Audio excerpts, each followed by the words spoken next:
Hi everyone, today I have got a special memory card for you. This does not need any stamps. So let's start. I have just drawn these two girls and colored it. You will get such pictures on Google, Pinterest. Draw whatever you like. It's a special card for a special school friend. So this sketch is something which comes in my mind, indicating us together. I have made it a border and cut it using scissors. Now this becomes a sticker. The paper was thin, so I took a thick paper behind it. If you can't draw, you can take a printout of the picture you want and color it. Again, cut the paper and stick it together. Now this becomes a thick sticker, the attractive part of the card. The second step. Now make a card with a thick white paper. I have used two sheets here, a solid color and a pattern paper. It's totally up to you what paper you want behind it.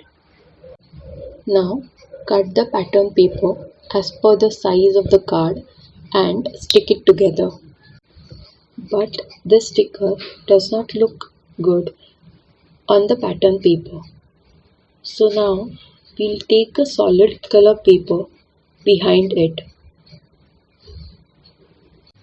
I have cut the paper in such a way that my sticker is seen, but the pattern paper which I want is kept as it is.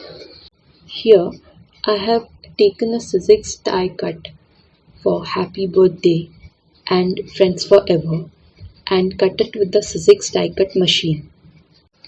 If you don't have those die cuts, you can take the stickers available in the market or even chipboards which you get nowadays. Stick the red paper as per you want. Now you can stick the main sticker. Behind the sticker, I have used a double tape to pop it up and the happy birthday and the friends forever on it. After this is done, decorate it with some sequins to make it more attractive. So that's it. The simple and attractive card is ready. I have even made a memory envelope for it in my next video. Watch it too. Do comment and tell me, how do you find my memory card? It's a card your friend will keep it forever. So do try it. Thanks, and do like, share and subscribe. Take care.